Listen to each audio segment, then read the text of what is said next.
Hey guys, what's going on, and welcome back to another video on the channel. This one today is going to be talking about Wildcard 30. Apologies for not getting a video out sooner. I would have liked to, but life's been getting in the way. So basically what I was wanting to do this morning was to talk about my wildcard, which I have activated, and basically just talk about some players that people might want to bring in view to the sort of next few weeks. Maybe some players that people aren't actually looking at,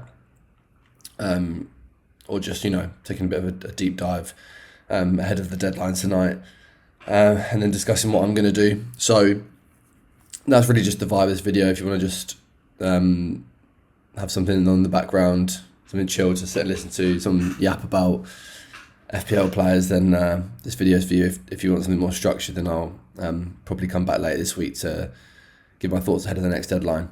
But anyway, yeah, so Gameweek 30, as you can see, this is my sort of wildcard template team as for now. Activate the wildcard because a couple of reasons. I think the first major one being Haaland's injury. I'd planned for Game Week 30. I had Haaland and Gvardiol in. And if Haaland didn't get injured, then my move probably would have been one Palace player in, whether that be for Wood or Rodgers. That's probably what I would have done. And I would think I would have been sufficiently covered. But with the Haaland injury, it just kind of felt like all my planning had just gone out the window because I just didn't have Wood anymore. Gibbs White's flagged, Haaland's out. Palmer's also flagged, even though I think he'll play. And if Gibbs White didn't play, it just would have been catastrophic for me. And that's with making a transfer and Wood on the bench. So that kind of forced my hand to the wild card. Obviously, we now know who's going to double. And I just think being able to sort of load up on Palace players and have decent bench cover if I need it is going to be strong this week.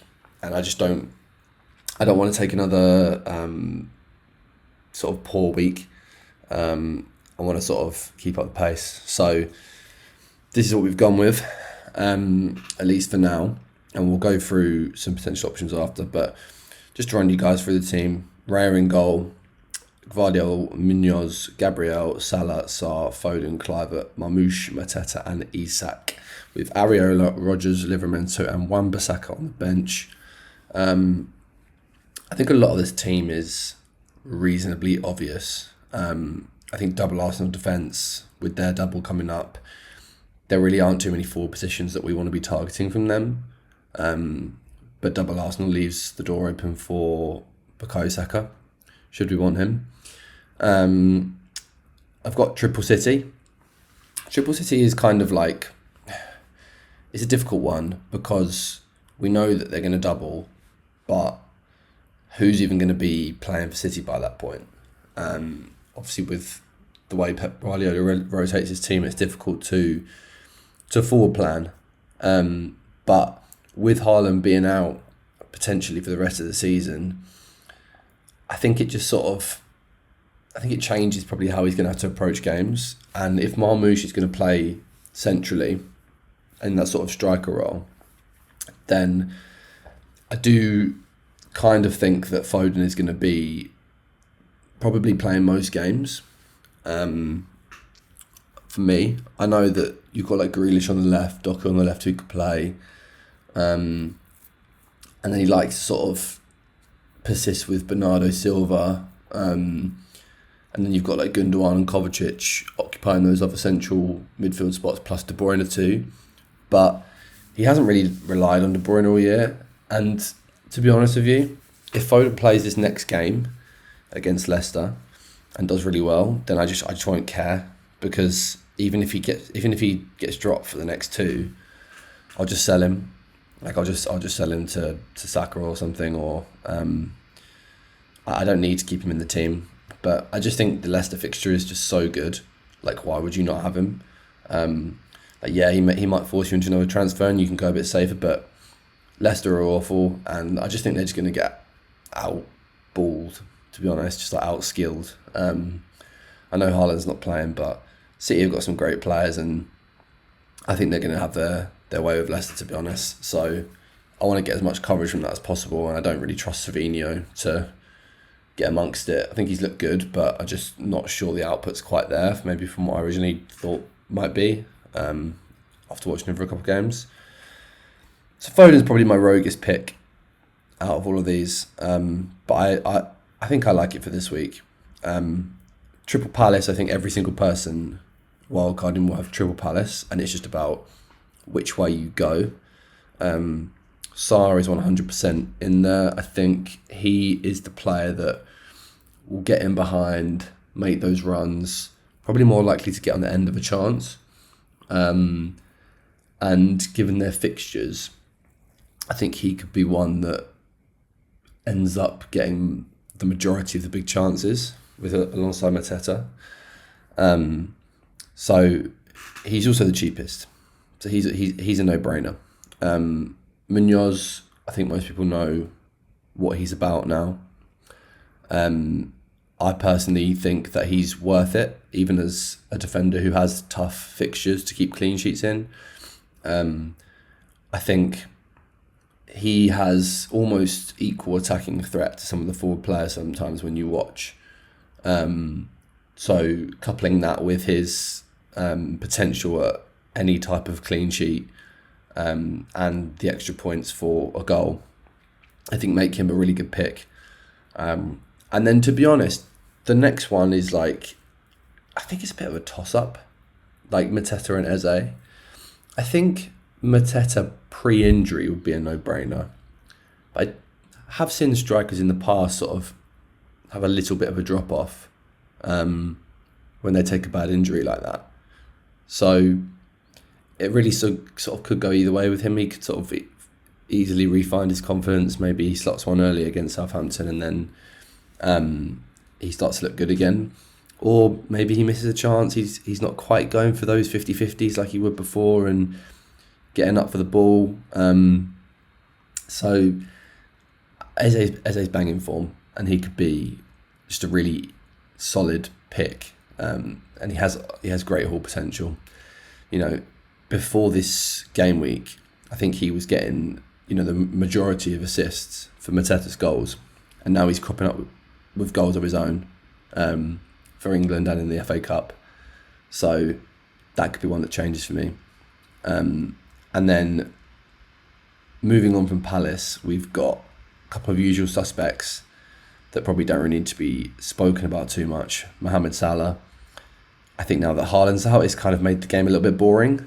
I think my plan was just to go without Salah.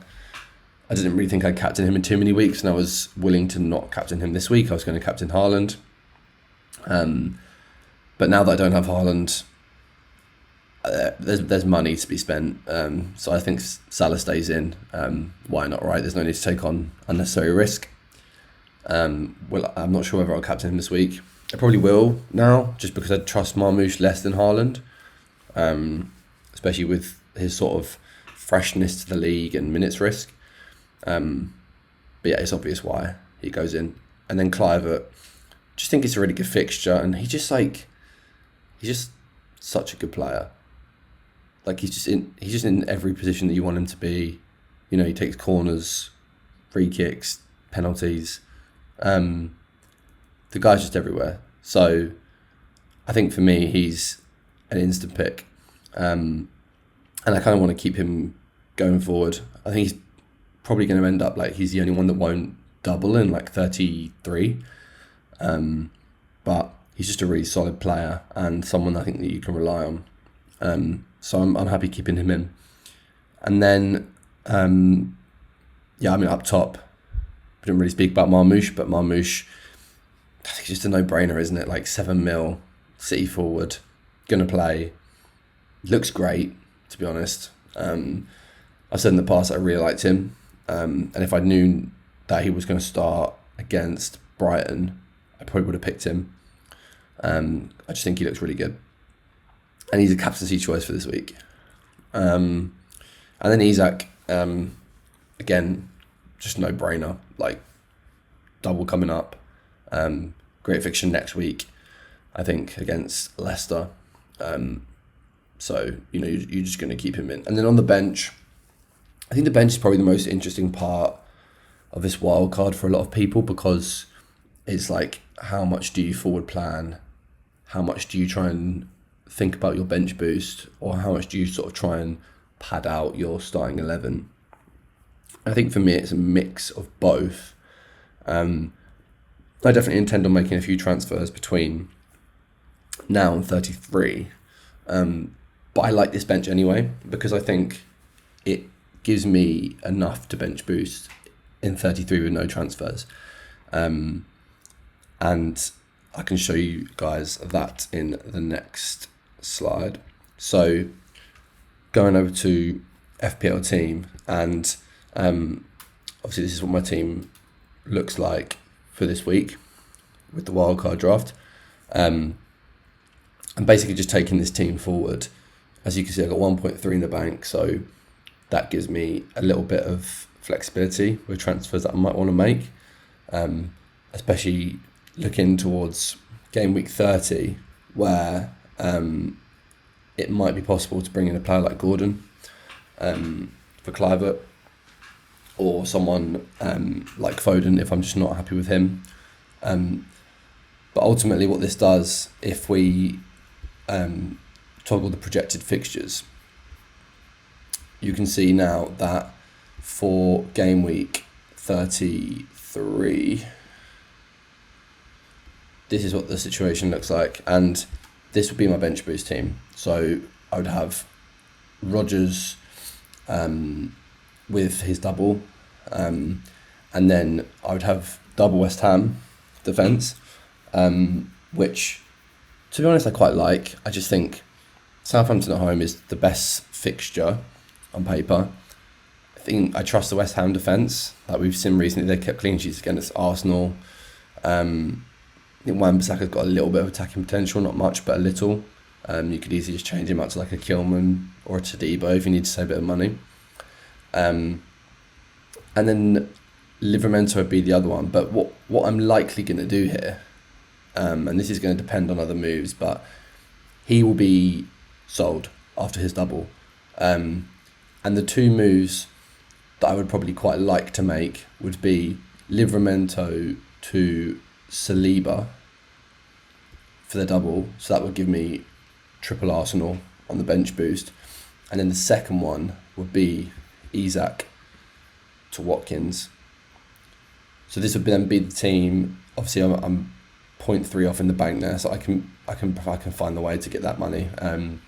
Saliba can be Timber, Wan-Bissaka can be Todibo or Kilman. I think that can work pretty well.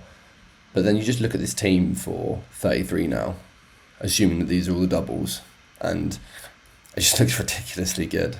Like, pretty much doublers everywhere you look, and the two guys that aren't doubling on my bench are at home to Southampton, which is the plum fixture. So I think I would heavily back Arsenal to get at least one clean sheet in this double, if not two. I know we've got triple Palace against triple Arsenal, but like I said, they've still got that other fixture, and even if they did concede, double Arsenal defence, they could easily get an attacking return. But then the other option, obviously, like if I didn't want to do that, maybe it would be Saliba would be another defender, and Foden could become Saka if I didn't want to keep him. But at the moment, I think that's the sort of route that I want to take this team, and that's why my bench looks the way it does. Villa are just such a difficult team to predict. I think it's with all of their forward options, but these two are the two that are the most nailed. Maybe not the most exciting, but the most nailed. I'd quite like to take a punt on Rashford, but if I put him in now and then he's just not playing, then it's just a waste of a player on the bench. Whereas I've had Rodgers all year, and he just always plays. And Watkins is their number 9, so Watkins will play. even if they're still in the Champions League, he will still play.